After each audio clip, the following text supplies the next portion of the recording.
First, the headlines. BSF opened fire along Indo-Bangladesh border in Mankachar, one dead.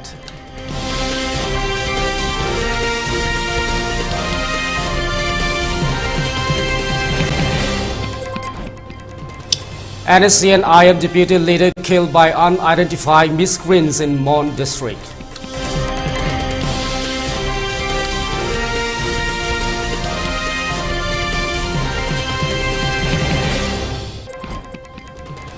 And curfew relaxed in Infalis, West and Tobal district till 10 p.m. For Kakching district, curfew has been relaxed till 8 p.m. In Bishnupur district, curfew has been relaxed till 5 p.m. today.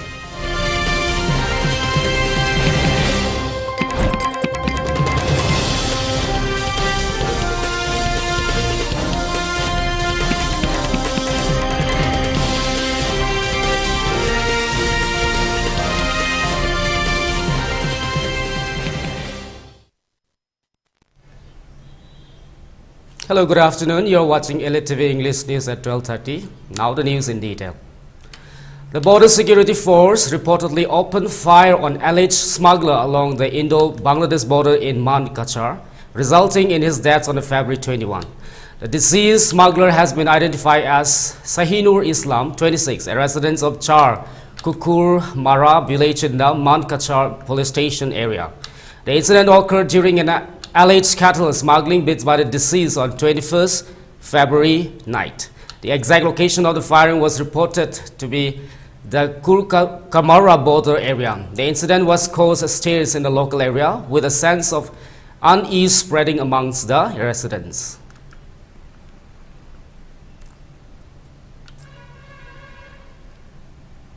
In a sensational development, the deputy leaders of National Socialist Council of Nagalim, Isaac Mueba, NSCS-IM, Kilonsas Kampai Konyak was allegedly killed by the unidentified miscreants at his residence in Mon district, Nagaland on February 21st.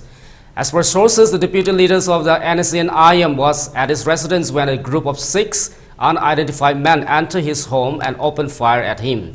The NSC and IM leaders died while being taken to the hospital. As sources speaking to a news agency said, Kampai was killed last night. He was an NSC and IM leader. The incident took place in the Tizits under Mon district near Assam-Arunachal border.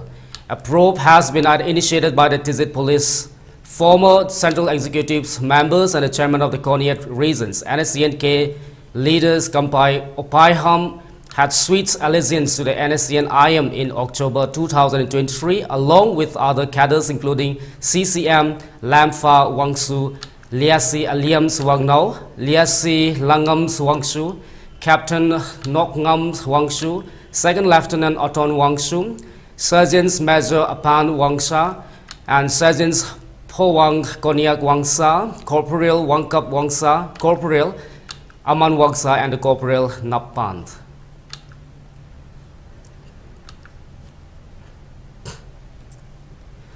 Lal Tangzara, the younger brothers of the former Chief Minister Lal Tangzara, claims victory as the new president of the Mizoram Pradesh Congress Committee MPCC. The election held on February 21st into a tense slowdown, ultimately culminating in the Tangzara's triumph over the lone rivals, former Minister Zodin Tluanga Ralte, by a significant margins of 112 votes. The results were unveiled late into the night, setting the stage for a new era in Mizoram political landscape.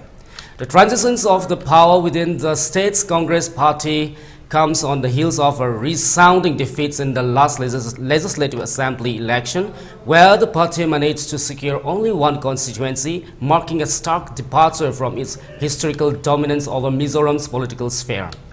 Tangzara's ascent to the helms of the MPCC symbolizes a shift in the leadership dynamics following the resignation of the 5-time Chief Minister Lal Tanghaula in December 2021. Tanghaula, who had held the MPCC chief positions since 1973, stepped down, clearing the path for the former Finance Minister Lal Sauta to assume the presidency. However, Lal Sauta decides not to contest the election party polls following the electoral setback, opened the doors for the Tangzara's candidacy. Tangzara's victory not only underscores his political prowess, but also signals a fresh chapter in his Congress party's effort to rejuvenate itself in the Mizoram.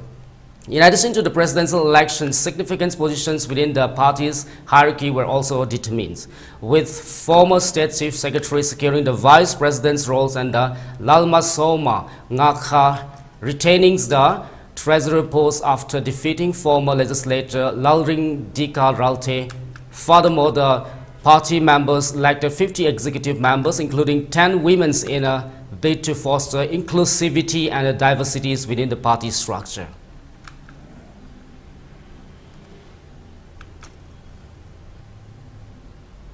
Assam Rifles seized heroin's worth rupees 2.94 crores and apprehended 1 drug peddlers in Assam. The seizures of 420.57 grams of heroin was made in the central area Haukip Punji under the jurisdiction of the Jiraghat police station's Kachar district, Assam on 21st February. An operation was launched after receiving credible information leading to a joint efforts by the Assam Rifles and Jiraghat police station. The seized heroines and apprehended drug peddlers have been handed over to the Jiraghat police station, Kachar district, Assam on the same day for the further investigation and legal proceeding. Early in the measures victory in the war against drug, the Guwahati's police successfully apprehended the drug peddlers involved in the illicit drug trades in the city's Hattagons area. According to the police, the accused was cornered off while traveling in the passengers' vehicles and was able to seize 7 heroin-filled soap boxes. The police also seized the car bearing registration number AS01DT8861 along with other items. Earlier on February 14th, police in Guwahati have seized suspected heroin during a raid. 2 persons have also been apprehended in this regard.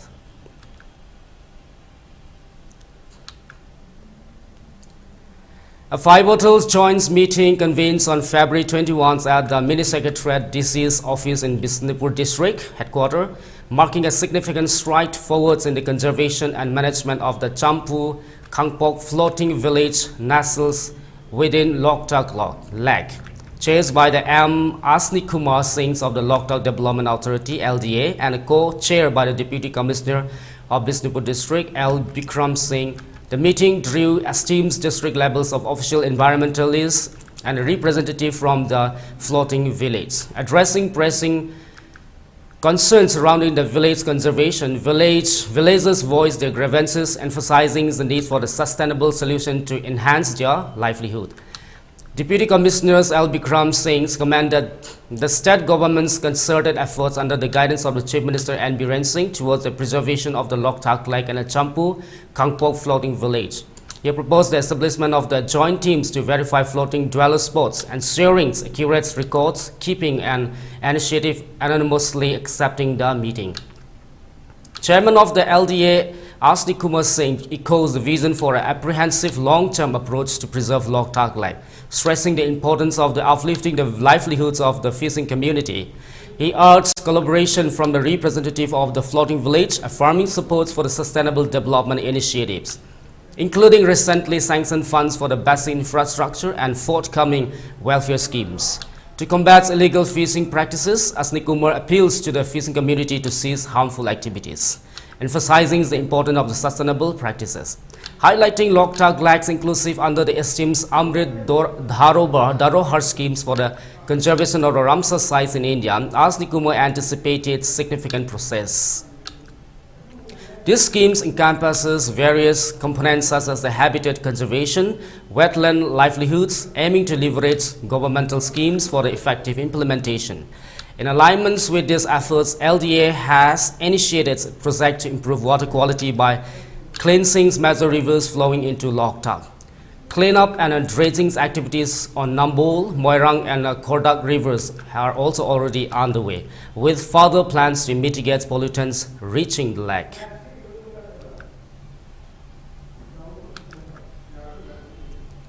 Now let's take a short break.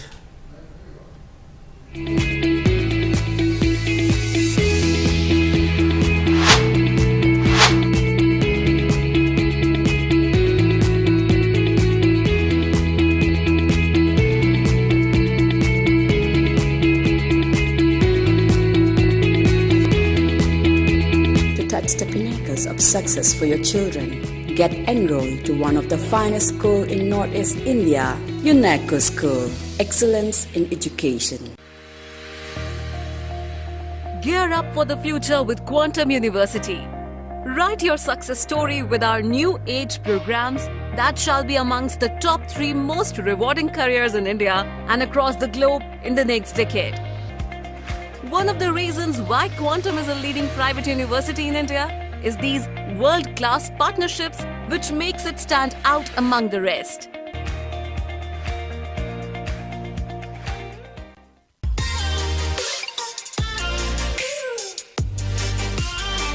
Presto Personalized Wonders, Imphal da launa hangdok jare, Hairiba asida personalized gifts, corporate gifts, awards and mementos, home decor, office rubber stamp na chingba potlamsing mafam asida phangbigani. Ngasi maglangsing birau Tilak Ras Enterprises, Presto, Thangal Bazar near Kasturi Thong, Imphal. Contact number 0385-244-9025 natraga 98621-00456. Hello kids, hello kids, hello kids, hello kids, hello kids, hello kids, hello kids, hello kids. Very nice, beautiful, colorful, colorful, rosy, rosy, cozy, cozy, wonderful, wonderful. Hello kids, hello kids, hello kids, hello kids, hello kids, hello kids, hello kids, hello kids. Diabetes ko loina da hingliba seng tha amagi manungda control toba ngamle. Urea creatinine wangbasu tha amagi manungda hanthaba ngamle. Khong hamba nungaitabsu numit manga nigi manungda fahanba ngamle. Piles saibadi nungsang nabasu chama da chama fahanba ngamle. Cholesterol wangba numit kunida normal oiba ngamle. BP wangbasu tha amagi manungda normal oiba ngamle. Fatty liver oibasu tha amagi manungda fagat hanba ngamle. Pumnamak natural oiba hidak makhalna laying jabani. Hakchang da sokadaba side effect amata laite. Makata na hidak chabagi mathau su tararoi. Hena kupa parol gidamak ngasimak langsin birau Diabetes Hospital Soibam Laikai Ayangpali Road opposite Karkinos Jenims Hospital Porompat Imphal East near Punjab National Bank. Sky Hospital na heart attack patient gidama pungkun mari chupna emergency service pizari. Kanagumba miyoina heart attack thabag naba mihulchang naidana chongba sore funba lakpada thengthaba tawdana Premier Heart Hospital oiriba Sky Hospital da khudakta pukhat piraktuna yengbi hausi loina na heart ki oiraba EPS plus RF ablation coronary angioplasty and stents device closure hole in the heart pacemaker ICD combo implant heart valve surgery and coronary artery bypass graft surgery heart hole surgery na chingba changnaina pangthokli akupa marol gidamak 8415938207 da call tawbirau thengthabi kanu khudakta lakpiu masina adomgi punsibu kanbangamgani. Welcome you all to UNESCO School Chanum, Imphal East, a fully residential school ranked Manipur #1 in All India School Ranking Awards 2023-24 by Education World in Co-Education Boarding School category. Academic session for 2024-25 will begin on 1st April 2024. Registrations are open for classes 4 to 9. Hurry up for registration.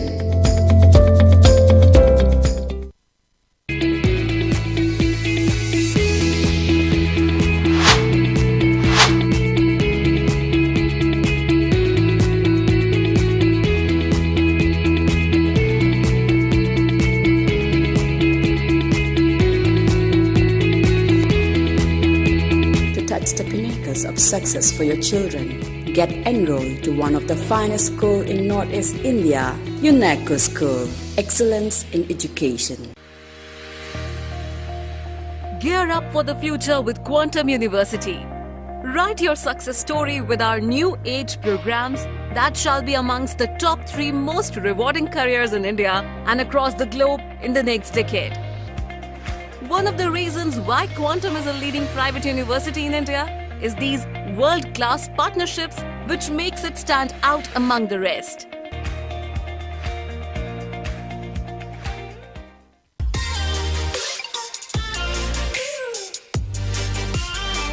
Presto Personalized Wonders, Imfalda Nauna Hangdokchere, Haidibasida, Personalized Gifts, Corporate Gifts, Awards and Mementos, Home Decor, Office Rubber Stamp Nachingba, Potlamsing, Mafamasida Pangbigani, Ngasi Maglangsing Birau, Tilak Ras Enterprises, Presto, Tangal Bazar near Kasturi Tong, Imphal. Contact number 0385-244-9025 Natraga 98621-00456. Welcome back. Sessions Forum Committee extended helps to the village defense volunteers at the Nongshum Infal East for the third time. One village volunteer named Konzangbam Abung from Ayumpok, Nongshum Awang Laikai expressed his dissatisfactions over the attitudes of the Assam Rifle for threatening to seize the best game of Panmei-led UNLF at Nongshum. He further said Su Sain Kuki militants are allowing to have their game at the other side, while the Assam Rifles restricting and threatening the UNLFP since the 3rd May. UNLFP has been protecting the adjoining village, namely Pukau Terapur, Pukau Santipur and Pukau Laitang Pokpi. The base camps should not be removed the area. Besides, the villagers will fight until their last breath if the Assam Rifle try to dismantle the camp, he warned.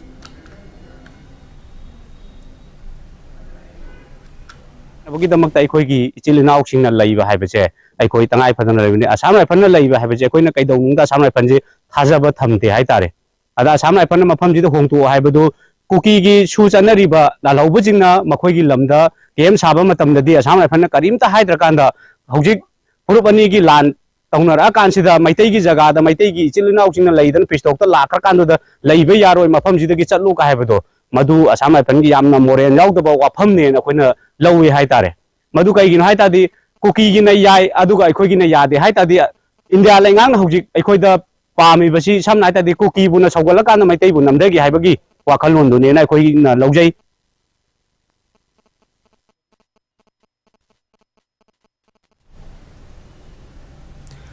A blast erupted at a relief camp from the refugee from the Myanmar in Mizoram on Wednesday, police said. No casualty has been reported in the incident that took place at the Simui, around 21 kilometers from Aizols on Wednesday evening, a police officer said.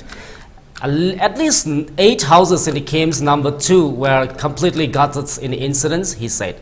No lives were lost and the occupants were attending church service, the official said.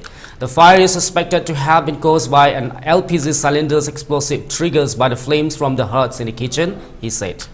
There are 2 relief camps at the Simwick. Camp number 2, which caught fire, about 70 refugees sheltering around 300 people. Refugees from the Myanmar starting pouring in after the military juntas seized powers in the neighboring countries in 2021. Home Department officials say that over 30,000 Myanmar nationals were currently taking shelters in different parts of Mizoram.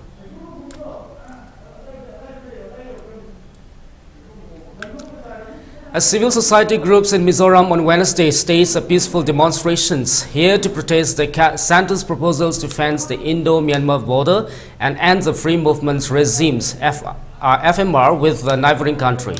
The events organized by the NGO Coordinating Committee in front of the Banapa halls in the herd of Aizols was attended by the Lone Mizo Rajya Sabha member K. Valal Vena and hosts of the legislatures from the ruling Joram People's Movements and opposition parties who step out of the assembly during the recess of the ongoing budget session. Nay Lin Ang, an exiles MP from the Myanmar, minded and other leaders from the neighboring countries who took refuge in the northeastern states were also seen among the protesters. NGOCC is a conglomerate and a 5-member civil society organization and students body headed by the Central Young Mizo Association. Addressing the real rally, NGOCC chairman and the CYMA presidents Lalma Chwalna says Mizo peoples are strongly opposed to the move to construct a fence along the Indo-Myanmar border, especially along the Mizo sections, and scrap the FMR, which enables ethnic kins on other sides of the border to travel 16 kilometers into its other territory without a visa. Earlier, NGOCC had sent a memorandum to the Union Home Ministers urging to reconsider the decisions to scrap FMR and fence India-Myanmar border. Chief Minister Laldu Homa says earlier stated that his government strongly opposed the proposed fencing was in the favor of returning FMR. Global Naga Forums and ZNF, which organized virtual meetings on February 19, 2024 and discussed contentious issues including the scrapping of free movement regimes and fencing along the India-Myanmar border, has called for a united response to the crisis. ZNF, through the media cell, stated that the webinar's titles "Fences That Divide the Peoples Come Down" was organized in a response to an unprecedented crisis that threatens the autonomy and the future of the Naga. GNF stated that this development has raised deep concerns over the Nagas, and it also went beyond more policy changes impacting their identities, freedoms, and existence. The forum says its objective was to unite Nagas across tribes, regions, and ideologies, transcending differences in the face of the common threat. The invitation serves as a rallying cry for every Naga to join forces, understanding that the battle required a united front. GNF stated, with civil society organizations and the Naga political groups already raising their voices against the unilateral decision. GNF says the webinars was aims to consolidate the momentums and strategy for the challenges ahead. During the webinar, ZNF says that the establishment of the coordinating committee and drive forward the actionable points were discussed. It was also said for the significant events at the Longwa International Border. This event aims at not only to set lights on the border issues globally, but also to harness it as an opportunity to garner support for united cells to Naga unity, ZNF said. The forum asserted that the Longwa events was envisions as a pivotal movement for the Nagas to reassert their unity and pursue self-determination.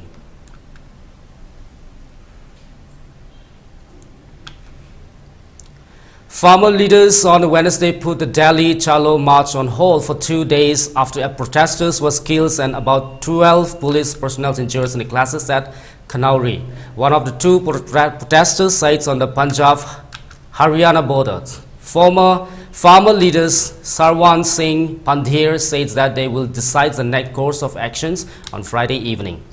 Punjab farmers at Kanauri and the Sambhu had resumed their agitations earlier in the morning after 2 days lull following the 4th rounds of the talks on Sunday nights with panels of 3 union ministers in attempts to break the deadlock. Police fired tear gas cells at the 2 border points multiple times to disperse the groups of protesters when they attempt to move towards the layers of the barricades, stalling their march to the national capital. Earlier in the days, Agriculture Minister Arjun Munda, who is amongst the union's minister engaging with farmer leaders, called for the further talks and appeals to the protesters to maintain peace. Thousands of farmers remain camped at the Kanauri and Sambhu with their trolley and the trucks agitating for their demands, including a legal guarantee for the MSP for crops and farm debts waiver. Farmer leaders Baldev Singh Sesa is identified the dead farmers as Samkaran Singh, 21, a resident of the Baloke village in the Punjab's Bathinda district. Talking to the reporters at the Sambhu, Pandhir says farmers will review the situations that develop at the Kanauri. The farmer claims that the Haryana police personnel fires rubber bullets besides tear gas cells, heavy earth-moving equipment, including the excavators and the modified tractors were seen at the protest sites. The police had cautions that this might be used to break barricades and cause harm to the security personnel. Many protesters, farmers were also wearing masks and glasses to protect themselves from tear gas. Drones were used by the police to keep an eye on the activities of the farmers on the other sides of the barricades and the dropped tear gas cells.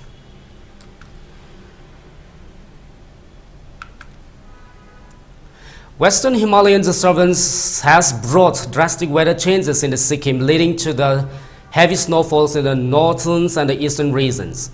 Key strategic routes along the Lachungs and the Lachens axis, including the national highway to the Natula and the Tamje, have been heavily impacted by the snowfalls, interrupting socio-economic activities and creating difficulties for road users. The situation is further complicated by the recent floods in the Sikkim, which caused extensive damage to the communication sites lines, particularly those leading to the North Sikkims and the Lachen Valley.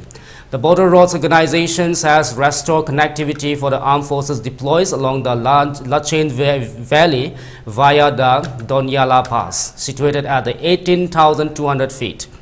This follows heavy snowfall that had previously disrupted the connection. The 758 Border Road Task Forces under Project Swastik mobilized heavy machineries and manpower to keep strategic roads leading to the borders area open. Despite harsh weather conditions, the BRTF team has remained committed to maintaining this vital communication line. Factors such as the freezing temperatures, insufficient oxygen, high winds and the blizzards did not deter the team's will and the determination. The team has ensured unhindered movement of the vehicles in the North and the East Sikkim. The synergies of men's and the missions, along with the unwavering commitments and dedication to duty, has been evidenced in the team's efforts during these periods of heavy snow.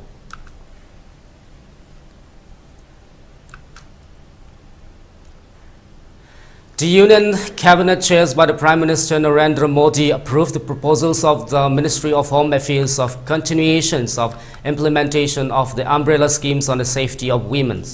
The approval has been made at a total cost of rupees 1,179.72 crore during the periods from the 2021 to 22 to 2025 to 26. Out of the total project outlay of rupees 1,179.72 crore, a total of rupees 885.49 crore will be provided by the MHA from its own budgets, and rupees 294.23 crore will be funded from Nirvaya funds. Safety of women in the country is an outcome of several factors like the stringent deterrence through strict laws, effective delivery of justice, redressals of complaints in a timely manner, and an easily accessible institutional support structure to the victims. Stringent deterrence in matters related to the offences against women was provided through the amendments in the Indian Penal Code, Criminal Procedure Codes, and the Indian Evidence Act. In its efforts towards the women's safety, Government of India, in collaboration with the states and the Union Territory, has launched several projects. The objective of these projects includes strengthening mechanisms in the states or Union Territories for ensuring timely interventions and investigation in case of crimes against women and higher efficiencies in investigations and crime preventing in such matter. The Government of India has proposed to continue the projects under the umbrella schemes for the safety of women. 112 emergency, 112 emergency response support system 2.0, upgradations of the Central Forensic Sciences Laboratories, including setting up of the National Forensic Data Center, strengthening of the DNA analysis, cyber forensics capacities in the State Forensic Science Laboratories, cyber crimes prevention against women and children, capacity buildings and trainings and investigators and prosecutors in handling sexual assaults cases against the women and children, and women's health decks and anti-human trafficking units.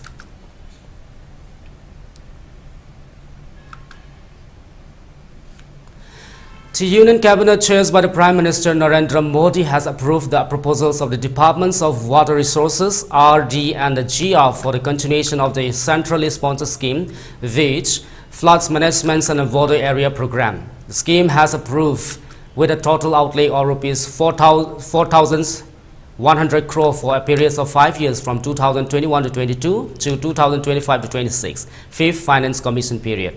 The scheme has two components under the Floods Management Programs, components of the FMBAP with an outlay of rupees 2,940 crore. Central assistance will be provided to the state government for taking up critical works related to the floods control, anti-erosions, drainage developments, and anti-sea erosions, etc. The pattern of the flood funding to be followed is 90% centers, 10% state for the special category states, 8 northeastern states and the hilly states of the Himachal Pradesh, Uttarakhand and Union Territory of Jammu and Kashmir. 60% center, 40% states for the general non-special category states under River Management and the Border Area (RMBA) components of the FMBAP with an outlay of rupees 1,160 crore. Flood controls and the anti-erosion works on the common border rivers with the neighboring countries, including the hydrological observation and the flood forecasting, and investigation and pre-construction activities of joint water resources project with neighboring countries on common border river will be taken up with 100% central assistance. Although primary responsibilities of the flood management rest with the state governments, union governments has decided and it's desirables to supplement the efforts of the state governments in flood management, encouraging promotions and adoptions of the modern technologies and innovative materials approach. This is particularly relevant. The increased incidence of the extreme events have been witnessed during the last few years in view of likely impact of the climate change, and situations may further aggravated in times to come, exacerbating problems of the floods in the terms of extent, intensities and frequency. The work implemented under the RMBA components also protects important installations of the security agencies, border outposts, etc. along the border river from floods and erosion. The schemes has the provisions of the incentivizing the states which implements flood plans, joining recognized as an effective non-structural measure for the floods management.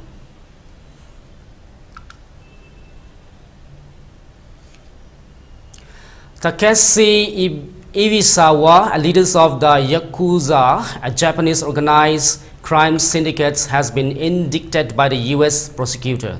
He is accused of conspiring to traffic nuclear material, including the uraniums and weapon-grade plutoniums from Myanmar to other countries. This information came from a superseding indictment announcements made on Wednesday.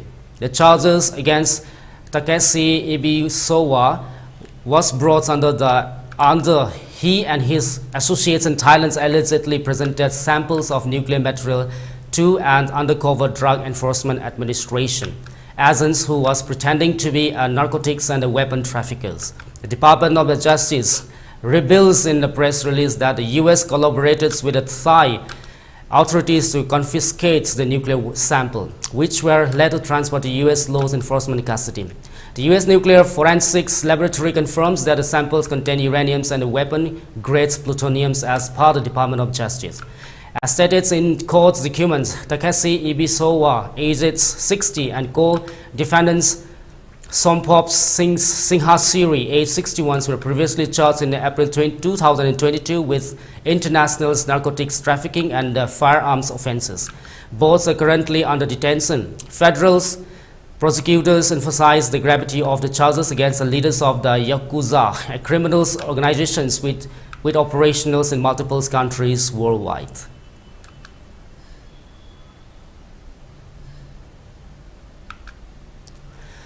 Upon improvements in the law and order situations in the Valley District, curfew has been relaxed till 10 p.m. today in Imphal East, Imphal West and Thabal District.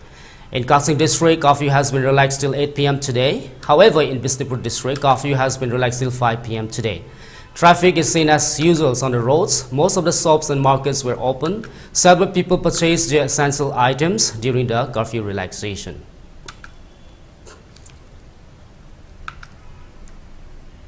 For Elite TV news channels, contact to the email address info@elitetv.in or 940289098 and subscribe to Elite TV YouTube channel follows on the Facebook page, Instagrams and Twitter for more information about this channel.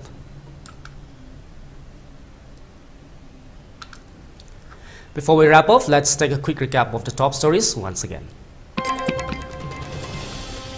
BSF opens files along Indo-Bangladesh borders in Mankachar, one death.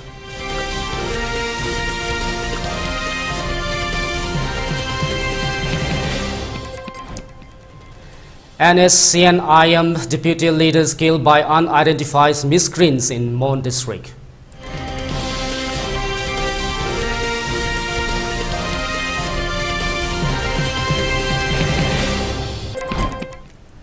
And curfew relaxed in Imphal East, West and Thabal district till 10 p.m. For Kachin district, curfew has been relaxed till 8 p.m. In Bisnupur district, curfew has been relaxed till 5 p.m. today.